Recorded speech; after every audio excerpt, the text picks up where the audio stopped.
Hello my dear students, welcome back to my YouTube channel. मेरे YouTube channel पर आप लोग का बहुत बहुत स्वागत है। डियर स्टूडेंट, आज की क्लास में हम लोग बीए फोर्थ सेमेस्टर के शिक्षा शास्त्र विषय का अध्ययन करेंगे। और मैंने आप लोगों को फोर्थ सेमेस्टर में अभी तक तीसरे यूनिट का अध्ययन कराया है और तीसरे यूनिट में अभी हम लोग पूरा अध्ययन नहीं किए हैं, जिसमें पिछली क्लास में मैंने आप लोगों को अधिगम का सिद्धांत पढ़ाना शुरू किया था। और अधिगम के सिद्धांत में मैंने थॉर्नडाइक नामक मनोवैज्ञानिक के द्वारा दिया गया जो प्रयास एवं त्रुटि यानी प्रयत्न और भूल का सिद्धांत था, उसका अध्ययन करा दिया था।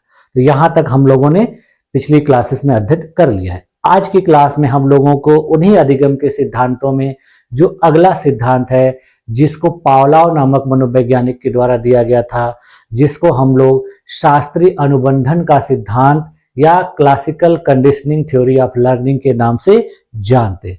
तो आइए चलिए देखा जाए कि पावलोव के द्वारा जो अधिगम का सिद्धांत दिया गया है ये क्यों महत्वपूर्ण है, इस सिद्धांत की क्या महत्वपूर्ण बातें हैं और इस सिद्धांत को किस प्रकार से पावलोव ने सिद्ध किया था। तो चलिए देखा जाए। देखिए, आज के देखिए क्लास का जो टॉपिक है वह है पावलोव का शास्त्रीय अनुबंधन सिद्धांत, यानी Pavlov theory of classical conditioning. तो देखिए, जो पावलोव नामक मनोवैज्ञानिक थे वो रूस के एक शारीरिक विज्ञान के विद्वान व्यक्ति थे, यानी वो एक साइंटिस्ट थे और शरीर विज्ञान से संबंधित वो रिसर्च कर रहे थे। और इसी रिसर्च के दौरान उन्होंने इस सिद्धांत को दिया था। तो देखिए, इस सिद्धांत का प्रतिपादन रूसी शरीर शास्त्री I.P. पावलोव ने किया था।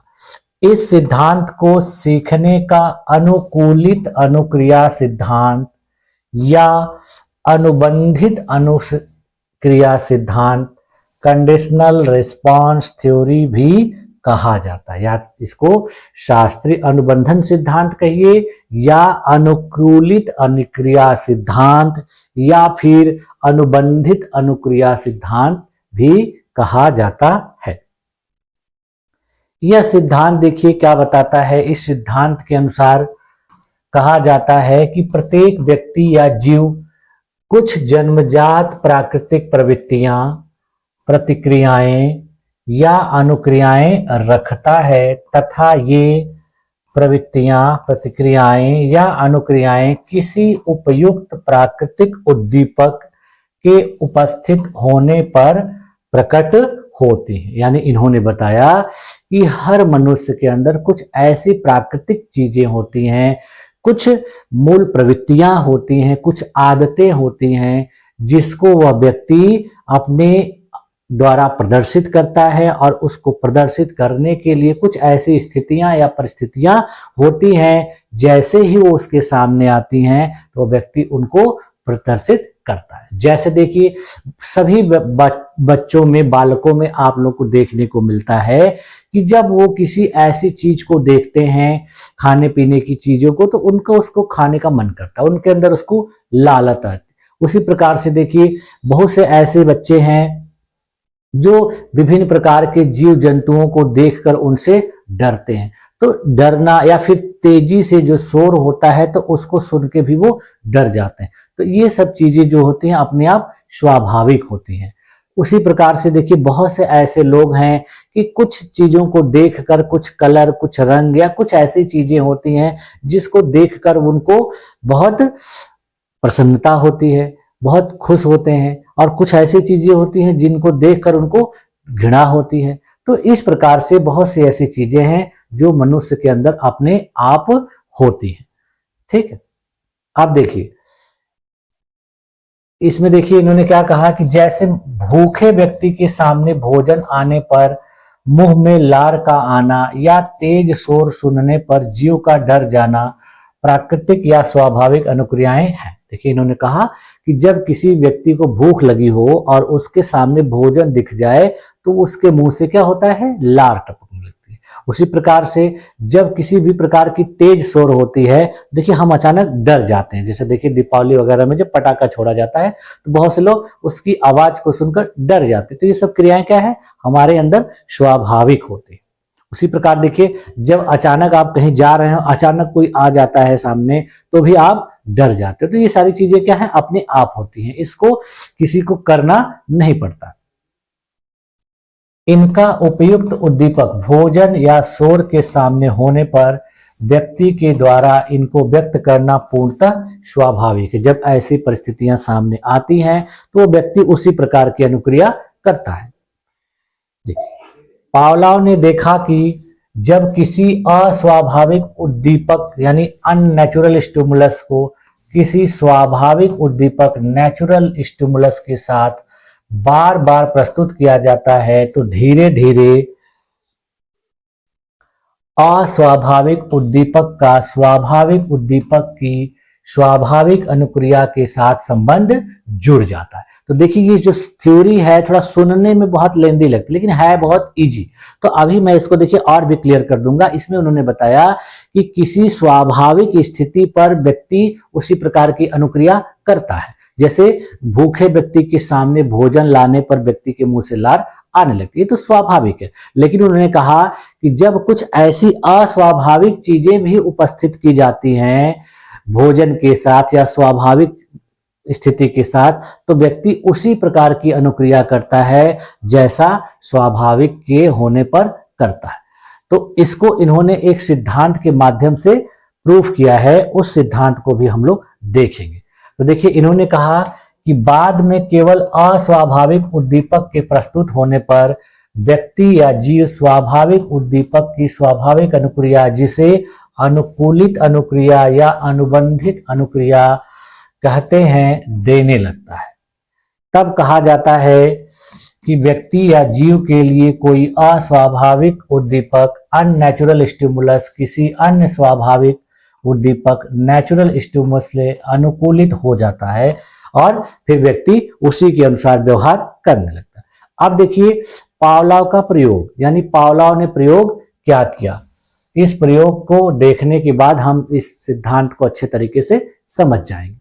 तो देखिए जो पावलोव थे वो वास्तव में एक शरीर वैज्ञानिक थे और जिन्होंने पाचन क्रिया की दैहिकी यानी फिजियोलॉजी ऑफ डाइजेशन का गहन अध्ययन किया था और उन्होंने कुत्तों के लार स्राव यानी सलाइवरी सेक्रेशन का अध्ययन करने के लिए अनेक प्रयोग किए थे। यानी वो डाइजेशन का अध्ययन कर रहे थे और डाइजेशन का अध्ययन करने के लिए वो कुत्तों के ऊपर प्रयोग कर रहे थे। यानी कुत्तों के मुंह से जीभ से जो लार टपकती है उसी के माध्यम से ये अपना प्रयोग कर रहे थे।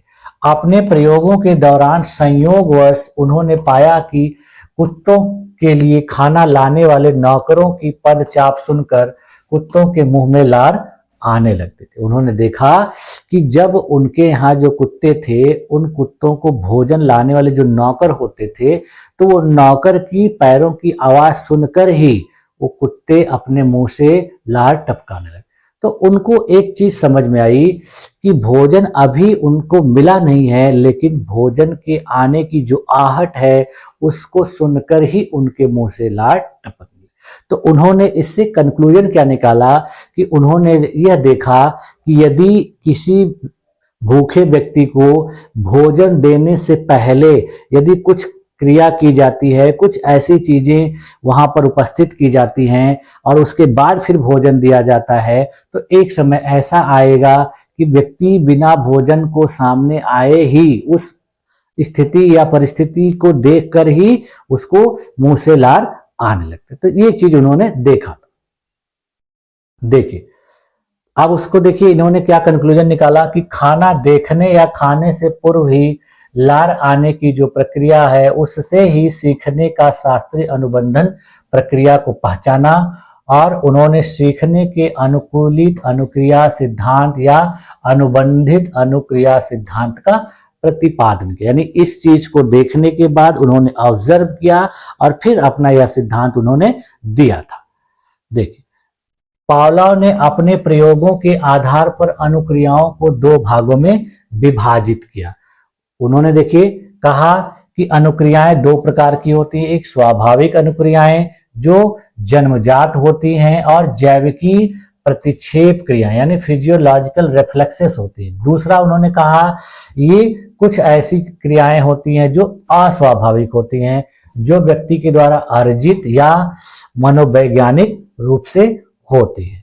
उन्होंने देखिए अपने प्रयोग में कुत्तों के मुंह में लार आने से देखा कि यह जो है वह संबंधित था और इसलिए लार के आने के संबंध में कुछ बातें स्पष्ट हो जाना आवश्यक है। उन्होंने कहा कि मुंह में भोजन रखने पर ही जो लार ग्रंथियां होती हैं मुंह में लार छोड़ती हैं। देखिए हमारे मुंह में हमेशा लार आती है, हमारा देखिए मुंह जो है हमेशा पानी जैसे पदार्थ से भर जाता है, तो वो चीजें अपने आप होती है। इसको इन्होंने कहा कि यह जन्मजात, जैविकीय तथा हमेशा होने वाली प्रतिक्रिया है।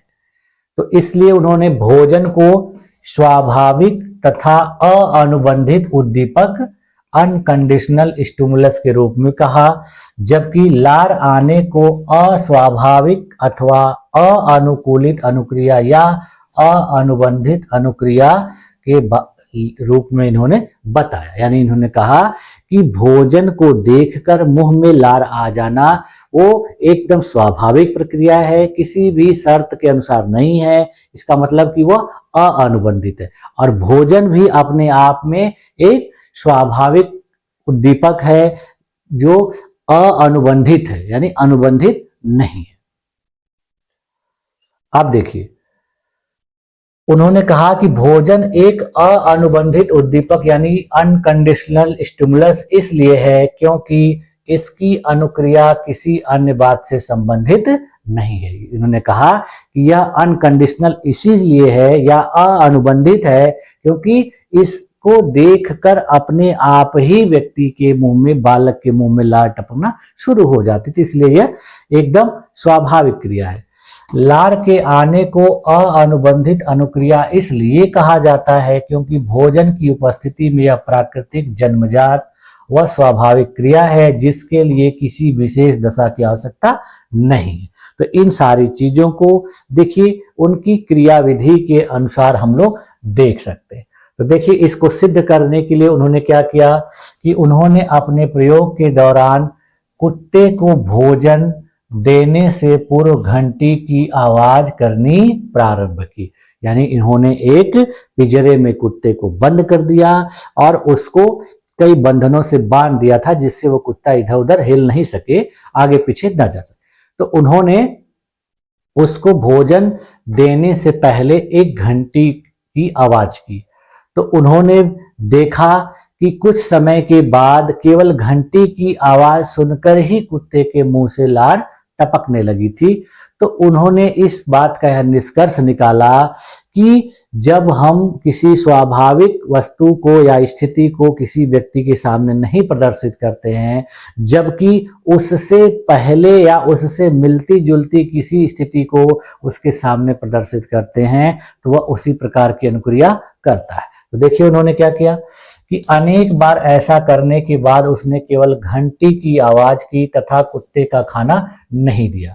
ऐसा करने पर उन्होंने पाया कि केवल घंटी की आवाज सुनकर ही कुत्ते के मुंह में लार आ गई।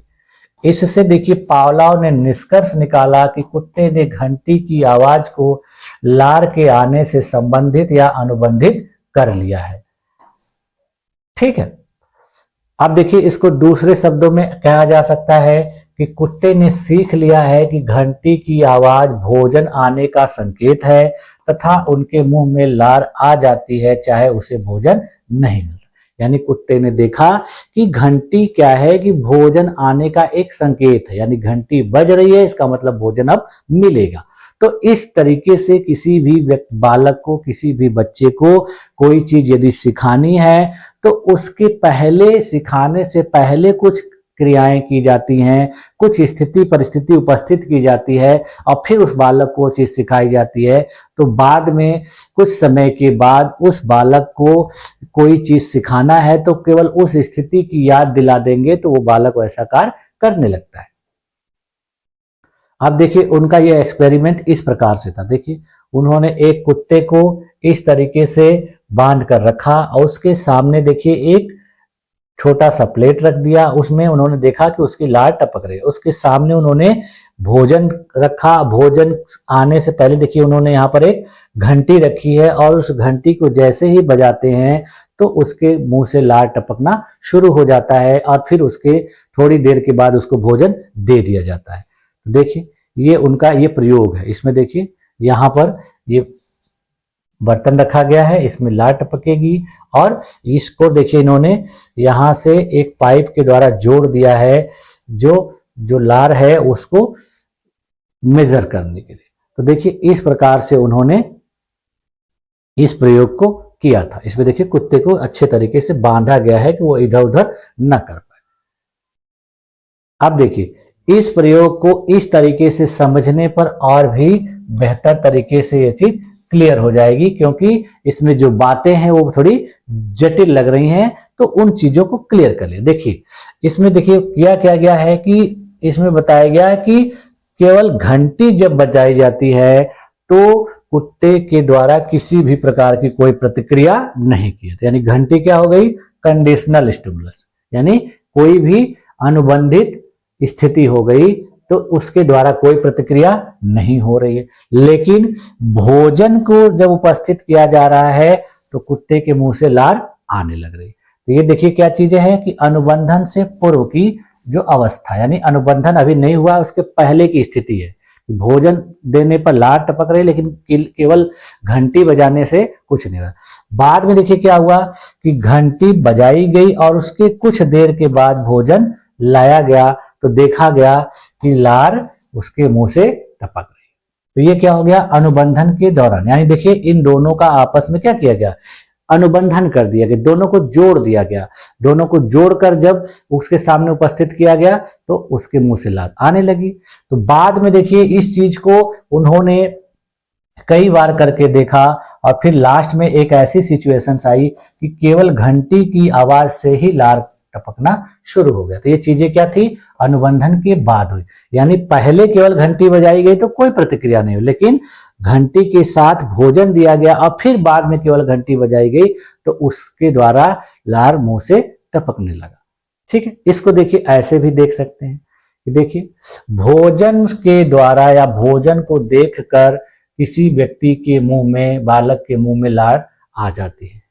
ठीक, अब उन्होंने कहा कि भोजन के साथ घंटी की जो आवाज है, यानी भोजन क्या है? स्वाभाविक उद्दीपक है और घंटी की आवाज क्या है? अस्वाभाविक उद्दीपक है। इन दोनों को जब साथ में प्रदर्शित किया जाता है तो लार आ जाती है।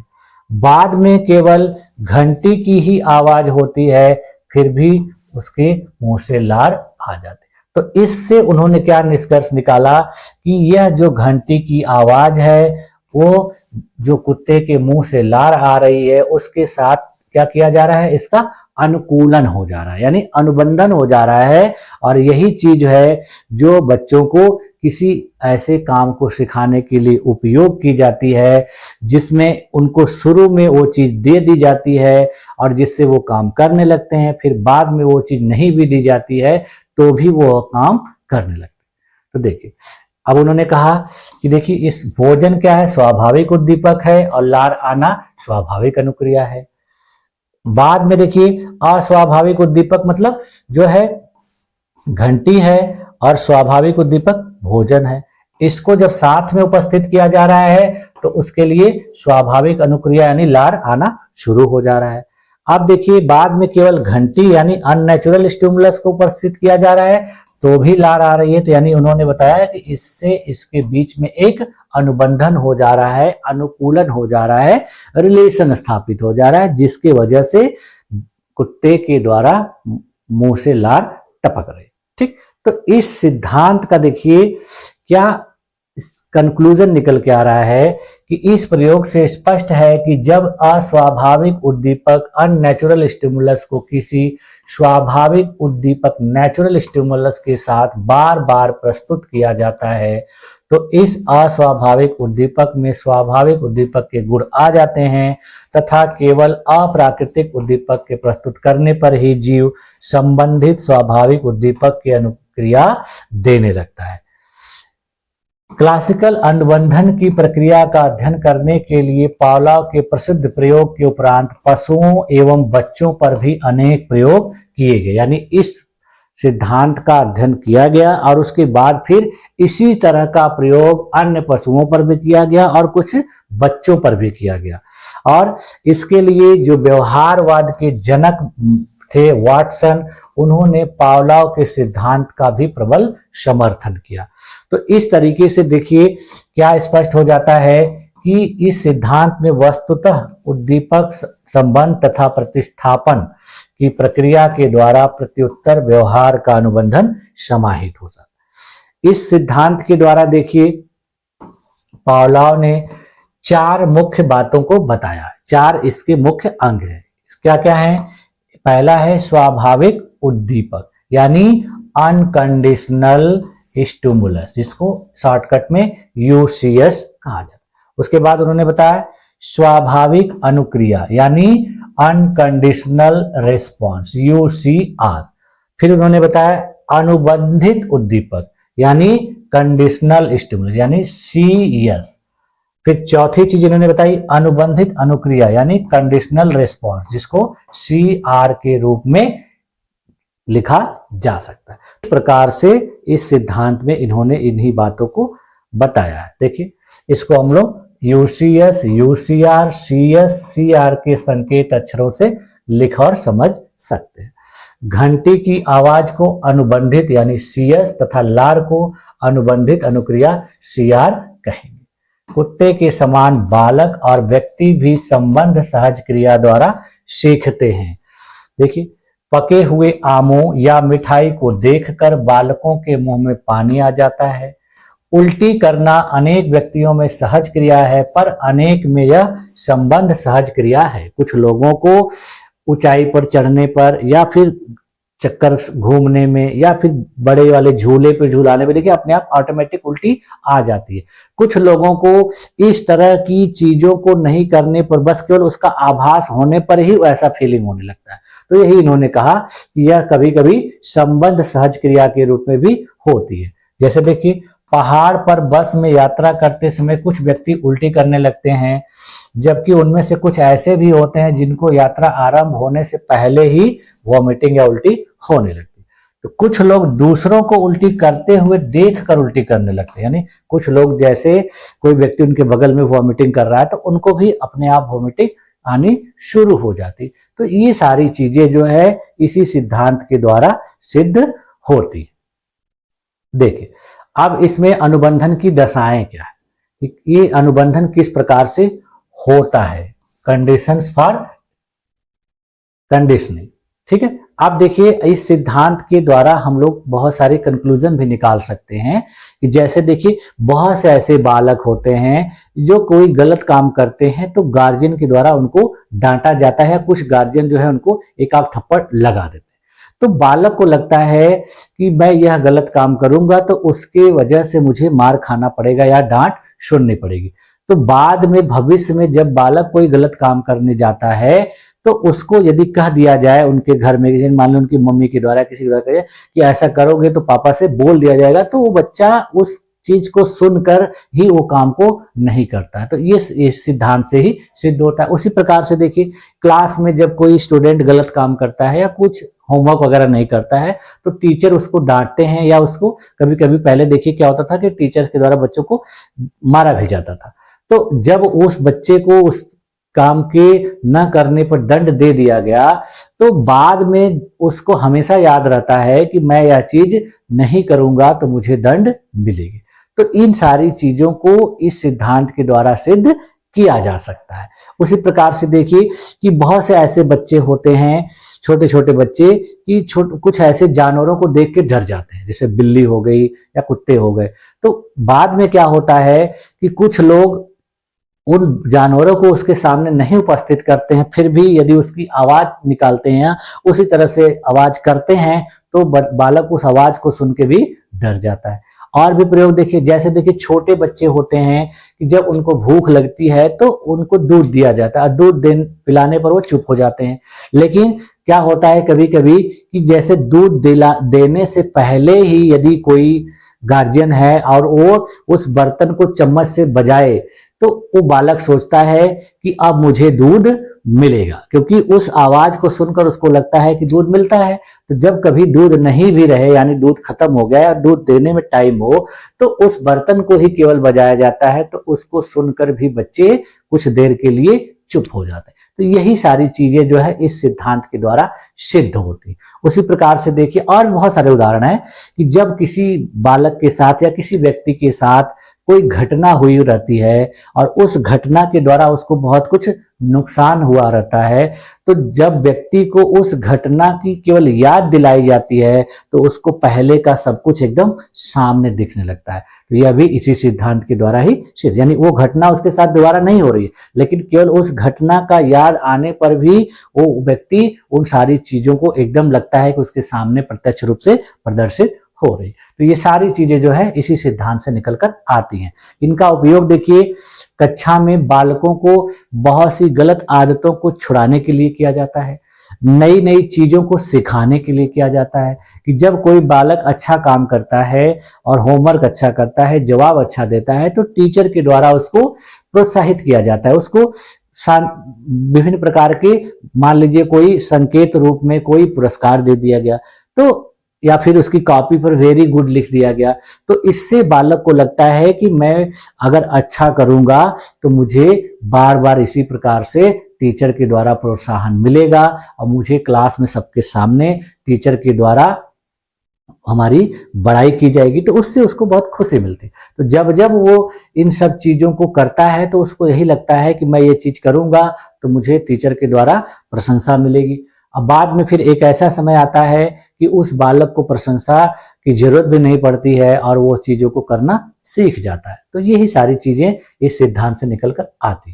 तो देखिए इस सिद्धांत की क्या दशाएं हैं, कंडीशन फॉर कंडीशन। देखिए अधिगम के क्लासिकल अनुबंधन सिद्धांत के अनुसार अस्वाभाविक अनुक्रिया के अनुकूलन के लिए अग्रांकित 4 दशाएं अत्यंत महत्वपूर्ण होती हैं।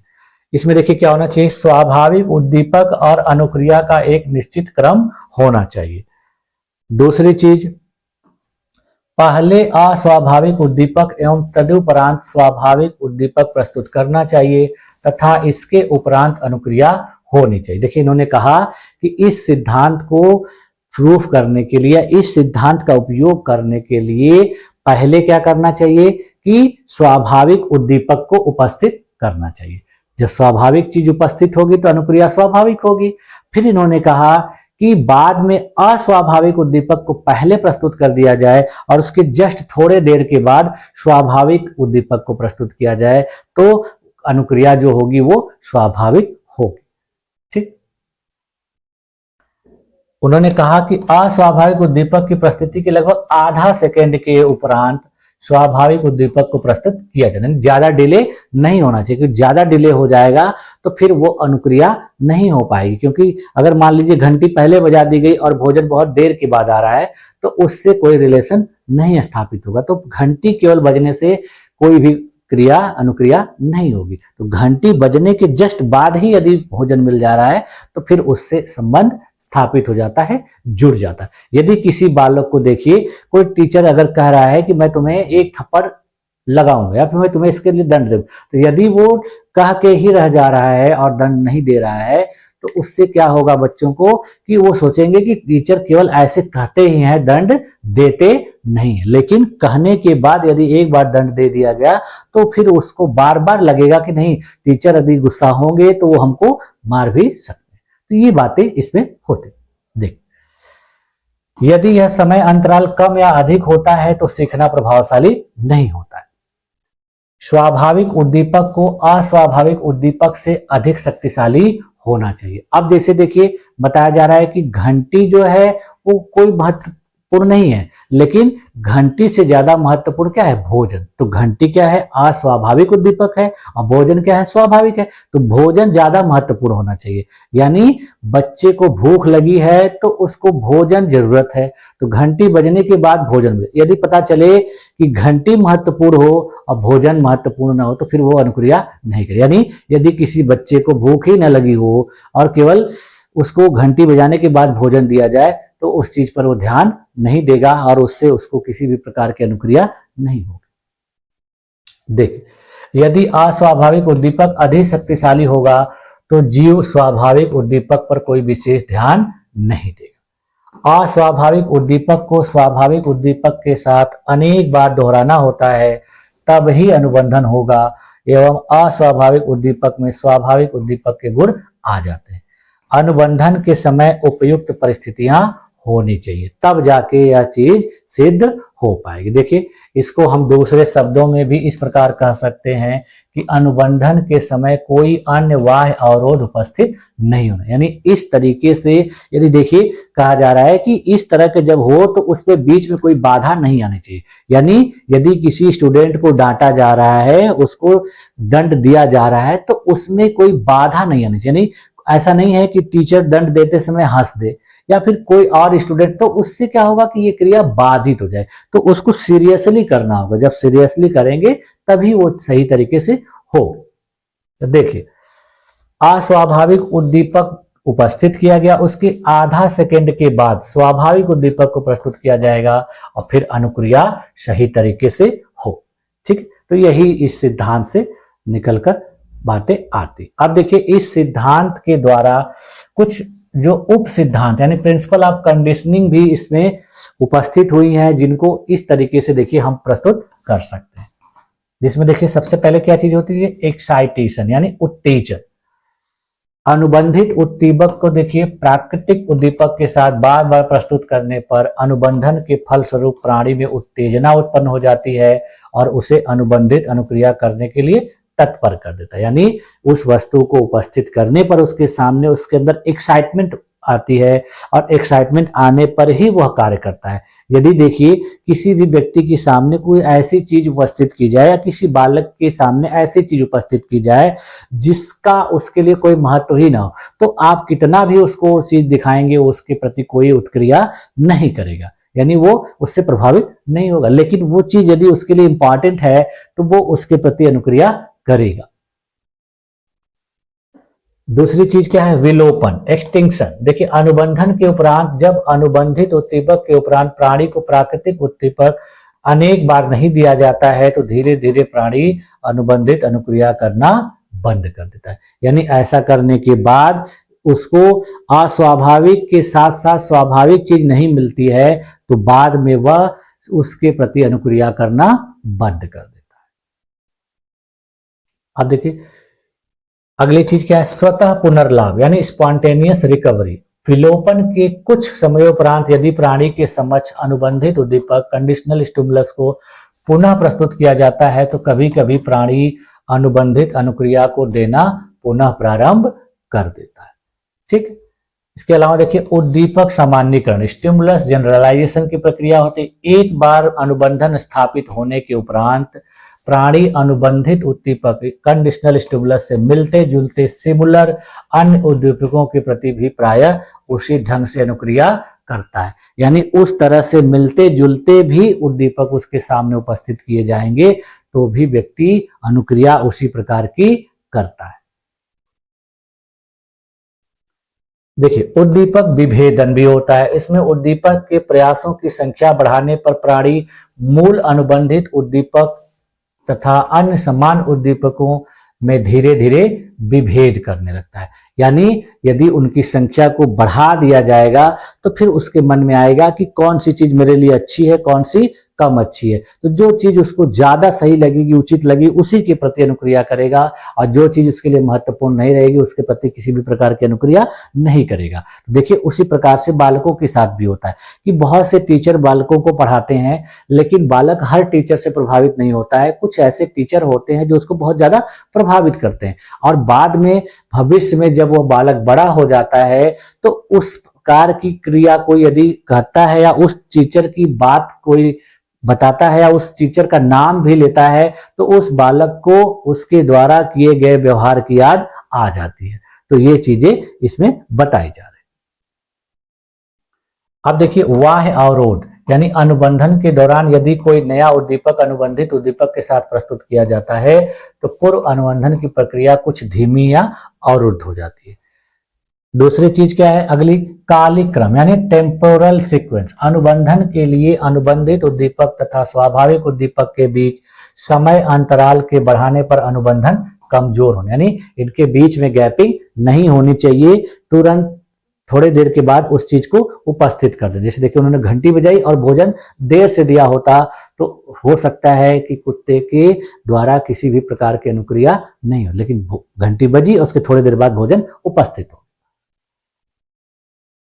इसके बाद देखिए द्वितीय कोटि अनुबंधन, सेकेंड ऑर्डर कंडीशनर की सिद्धांत होता है। इसमें देखिए किसी अनुबंधित उद्दीपक के साथ किसी अन्य अस्वाभाविक उद्दीपक को बार बार प्रस्तुत करने पर नवीन उद्दीपक अनुबंधित अनुक्रिया के लिए अनुबंधित हो जाता है।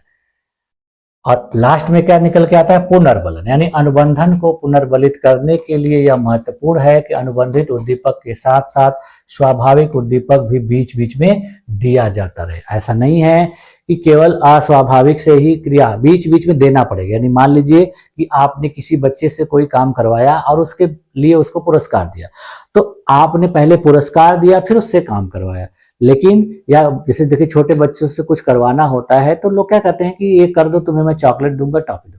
तो जब चॉकलेट टॉफी दे के फिर काम करवाते हैं तो उससे क्या होता है कि उस बच्चे को लगता है कि मैं यह काम करूंगा तो मुझे ये चीज मिलेगी। तो अब ऐसा क्या है कि जब आपने वो काम करवाया, उसको दिया था, उसको पता है, लेकिन जब आप कई बार काम करवा लेंगे और नहीं देंगे तो फिर उसको लगेगा कि ये केवल काम करवा लेते हैं, मुझको नहीं देते, लेकिन बीच में एक दो बार नहीं दीजिए फिर दे दीजिए तो उसको लगेगा कि नहीं, हाँ मुझे अब मिलेगा, तो इससे वो बालक उस काम को करता है। देखिए इसकी आलोचना की जाती है। आलोचना देखिए कैसे क्यों की जाती है कि कुछ मनोवैज्ञानिकों के द्वारा कहा गया है कि इस प्रकार की चीजें हर समय सीखने के लिए जरूरी नहीं होती हैं। कुछ ऐसी भी चीजें होती हैं जिससे बालक केवल एक बार में ही सीख जाता है, उसको इस प्रकार के किसी भी अनुबंधन की जरूरत नहीं होती है, उसको किसी भी केवल पुनर्बलन के द्वारा ही इस काम को करवाया जा सकता है। देखिए पावलोव के द्वारा प्रतिपादित क्लासिकल अनुबंधन सिद्धांत की कुछ मनोवैज्ञानिकों के द्वारा आलोचना भी की जाती है। इस सिद्धांत के अनुसार कहा गया है कि सीखने के लिए अर्थात उद्दीपक अनुक्रिया में संबंध स्थापित करने के लिए पुनर्बलन की उपस्थिति आवश्यक है, जबकि कुछ मनोवैज्ञानिक सीखने के लिए पुनर्बलन की उपस्थिति अनिवार्यता को नकारते हैं।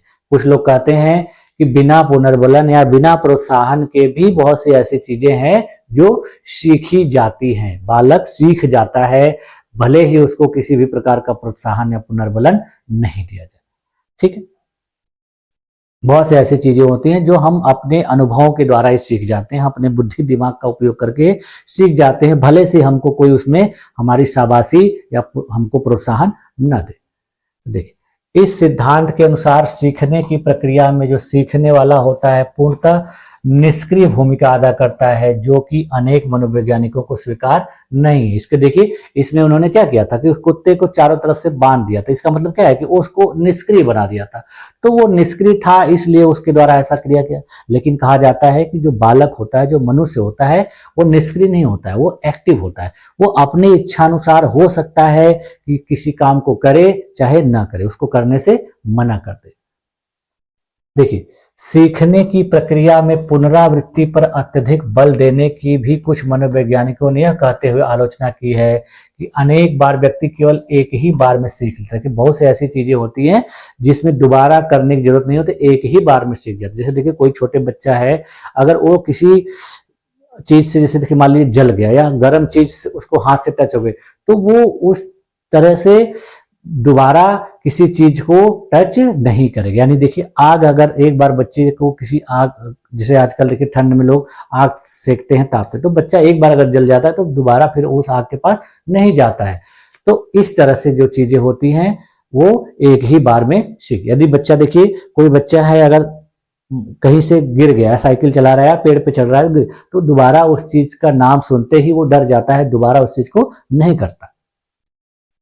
देखिए, कुछ आलोचक क्लासिकल अनुबंधन सिद्धांत द्वारा प्रतिपादित सीखने का अस्थायी रूप से होने वाला ऐसा व्यवहार परिवर्तन मानते हैं जो कालांतर में शीघ्र ही विलुप्त हो जाता है। कुछ लोग कह रहे हैं कि इस तरीके से सीखने का जो व्यवहार होता है वो ज्यादा समय तक अस्थायी नहीं होता है, वो कुछ समय के बाद धीरे धीरे खत्म हो जाता है। यानी किसी चीज को देकर या किसी चीज को उपस्थित करने के बाद उनसे कोई काम कराया जाता है तो बालक उस चीज को हमेशा नहीं करता है, क्योंकि वो चीज जब आप देना बंद कर दोगे तो कुछ समय के बाद वो बालक उस प्रकार का कार्य नहीं करेगा। तो ये ऐसी बात इन्होंने कही। लेकिन फिर भी देखिए, इतनी सारी आलोचनाओं के बावजूद भी यह सिद्धांत अभी भी सीखने के सिद्धांतों में महत्वपूर्ण सिद्धांत के रूप में माना जाता है और शिक्षा के क्षेत्र में इसका सार्थक और प्रभावी योगदान रहा है और रहता भी है। देखिए, क्योंकि जब किसी क्लास में किसी बच्चे को कोई चीज सिखाने के लिए टीचर्स के द्वारा उसको पुरस्कार दिया जाता है या गलत काम करने पर दंड दिया जाता है, तो ऐसा नहीं होता है कि वह दंड देने के बाद या पुरस्कार देने के बाद अच्छी क्रियाएं करने लगता है तो बाद में उसको करना बंद कर, नहीं, ऐसा नहीं होता। क्योंकि देखिए, जब बच्चे गलत लिखते हैं, पढ़ते हैं, तो टीचर के द्वारा उनको डांटा जाता है, दंडित किया जाता है और अच्छा करने पर पुरस्कृत किया जाता है, प्रशंसा किया जाता है। तो बालक जब उस चीज को करना सीख जाता है तो फिर उसको भूलता नहीं, वो चीज उसकी अपनी हो जाती है। तो एक तरह से सिद्धांत क्या है, सही है। देखिए, यद्यपि क्लासिकल अनुबंधन सिद्धांत के कुछ प्रयोगों को छोड़कर शेष सभी प्रयोग पशुओं या पक्षियों पर हुए थे, इसलिए ये प्रयोग शिक्षा के क्षेत्र में उपयोगी नहीं हो सकते। देखिए, कहा जा रहा है कि ये ज्यादा प्रयोग जो है पशु पक्षियों पर किए गए थे, मनुष्य पर नहीं किए गए थे, इसलिए ज्यादा उपयोगी नहीं हो सकते हैं। फिर भी इन प्रयोगों को मानवीय व्यवहार को उन्नत करने में उपयोग किया जा सकता है, खास करके शिक्षा के क्षेत्र में। तो देखिए, बालकों में लगभग सभी आदतों का निर्माण क्लासिकल अनुबंधन सिद्धांत के आधार पर किया जाता है। देखिए, क्या क्या किया जाता है कि स्वच्छता और सफाई से रहने की आदत किसी बच्चे के अंदर डालनी है तो इस सिद्धांत के द्वारा उसको उपयोग किया जा सकता है। समय की पाबंदी, यदि कोई बालक समय से लेट आता है क्लास में और टीचर के द्वारा जब उसे दंड दिया जाता है या गेट बंद करके वापस कर दिया जाता है तो फिर वो बालक हमेशा समय से पहले विद्यालय पहुंचता है। क्यों? क्योंकि उसको पता होता है कि समय से पहले विद्यालय नहीं पहुंचेंगे तो हमको गेट से बाहर वापस कर दिया जाएगा, या फिर क्लास में अगर जाएंगे तो टीचर के द्वारा मुझे दंडित किया जाएगा। तो इस तरीके से क्या हुआ कि ये सिद्धांत उपयोगी है। उसी प्रकार देखिए, बड़ों का सम्मान करना जैसी अच्छी आदतें इसी सिद्धांत का व्यवहारिक परिणाम है। देखिए, कुछ बच्चे होते हैं कि अपने से बड़ों का सम्मान करते हैं, तो अपने से बड़ों का सम्मान करने की वजह से उन बड़ों के द्वारा भी उसको प्यार दिया जाता है, उसको महत्व दिया जाता है। तो बच्चे सोचते हैं कि इनका हम सम्मान करेंगे तो हमको भी सम्मान बदले में मिलता है। तो ये सारी चीजें इस सिद्धांत से होती है। उसके बाद देखिए, बालकों को विभिन्न प्रकरणों को सिखाने में अनुबंधित अनुक्रिया का सिद्धांत अत्यंत महत्वपूर्ण सिद्ध हो सकता है। जैसे देखिए, छात्रों को शब्दार्थ सिखाने में, गुणा सिखाने में, भाग सिखाने में, पहाड़ा आदि विभिन्न बातों को सिखाते समय अध्यापक इस सिद्धांत का उपयोग कर सकता है। तो इस सिद्धांत का देखिए शिक्षा में उपयोग दिख रहा है। उसी प्रकार से देखिए, विभिन्न प्रकार की बुरी तथा अवांछित आदतों को दूर करने के लिए, हटाने के लिए भी सिद्धांत का उपयोग किया। मैंने अभी बताया कि किसी गलत काम के लिए जब किसी स्टूडेंट को एक बार दंडित कर दिया जाता है तो वो चीज हमेशा उसको याद रहती है और उस दंड का नाम लेते ही या उस दंड देने वाले व्यक्ति का नाम लेते ही वो उस काम को नहीं करता है। भय तथा असामान्य व्यवहार आदि को समाप्त करने के लिए भी अनुबंधित अनुक्रिया सिद्धांत का उपयोग किया जा सकता है। यदि देखिए, मान लीजिए किसी बालक को किसी बात से या किसी चीज से डर लगता है तो उस चीज को उससे दूर करना है तो वह चीज उसके सामने बार बार उपस्थित की जाएगी, तो एक समय आएगा कि वो उससे डरना बंद कर देगा। स्कूली पढ़ाई लिखाई, विद्वानों व अध्यापकों के प्रति छात्रों का जो उचित दृष्टिकोण है उसको विकसित करने के लिए भी इस सिद्धांत का उपयोग किया जाता है और यह उपयोगी सिद्ध होता है। यदि अनुकूलन गलत हो गया तब व्यक्ति भय, घृणा, अंधविश्वास जैसी अप्राकृतिक प्रतिक्रियाएं कर सकता है, लेकिन यदि अनुकूलन सही है तो व्यक्ति इन सब चीजों से मुक्ति पा जाता है। मानसिक रूप से पिछड़े व्यक्तियों को पढ़ाने व प्रशिक्षित करने के लिए इस सिद्धांत का प्रयोग किया जाता है। उसके अलावा देखिए कुछ और मनोवैज्ञानिक, जिसमें देखिए क्रो के अनुसार कहा गया है कि इस सिद्धांत की सहायता से बालकों में अच्छे व्यवहार और उत्तम अनुशासन की भावना का विकास किया जा सकता है। फिर उसके बाद देखिए क्रो ने ही कहा है कि यह सिद्धांत उन विषयों की शिक्षा के लिए बहुत उपयोगी है जिसमें चिंतन की आवश्यकता नहीं, यानी कुछ ऐसे विषय होते हैं जिसमें बहुत ज्यादा सोचना विचारना नहीं होता है, तो उन विषयों को पढ़ाने के लिए यह सिद्धांत उपयोगी हो सकता है। जैसे देखिए सुलेख लिखना और अक्षर विन्यास। उसके अलावा देखिए स्किनर के द्वारा भी कहा गया है कि यह संबंध सहज क्रिया जो है आधारभूत सिद्धांत है जिस पर सीखना निर्भर करता है, यानी इसकी आलोचना भी हुई और इसका उपयोग भी बताया गया। तो यह देखिए कोई भी सिद्धांत हो पूरी तरह से हर चीज में उपयोगी नहीं हो सकता है, लेकिन फिर भी शिक्षा के क्षेत्र में इसका उपयोग है और इसीलिए हम लोग को इन सब चीजों को पढ़ाया जा रहा है, क्योंकि आप लोग एक स्टूडेंट हैं तो स्टूडेंट के लिए ये सिद्धांत बहुत ही उपयोगी है। बाकी आम जनजीवन में हो सकता है कि यह उतना उपयोगी ना हो। ठीक है, तो आज की क्लास में देखिए यहीं तक रखा जाए। अब अगली क्लास में हम लोग पढ़ेंगे जो अगला अधिगम का सिद्धांत है, जिसको स्किनर के द्वारा दिया गया था और उसको कहा जाता है क्रिया प्रसूत अनुबंधन का सिद्धांत, यानी learning theory of operant conditioning. ठीक, तो उसको हम लोग नेक्स्ट क्लास में पढ़ेंगे। और आज की क्लास में ये सारी चीजें आप लोग को अच्छी तरीके से समझ में आ गई होंगी, ऐसा मैं उम्मीद करता हूँ। यदि फिर भी अब आपको कोई कंफ्यूजन हो, कोई डाउट हो, तो आप लोग मुझसे क्लास में पूछ सकते हैं और मैं उसको और भी अच्छे तरीके से एक्सप्लेन कर। ठीक है, तो आज की क्लास में आप लोगों ने अपने आप को इतने देर तक बनाए रखा, इसके लिए भी आप लोग का बहुत बहुत धन्यवाद। मिलते हैं नेक्स्ट क्लास में, तब तक के लिए थैंक यू।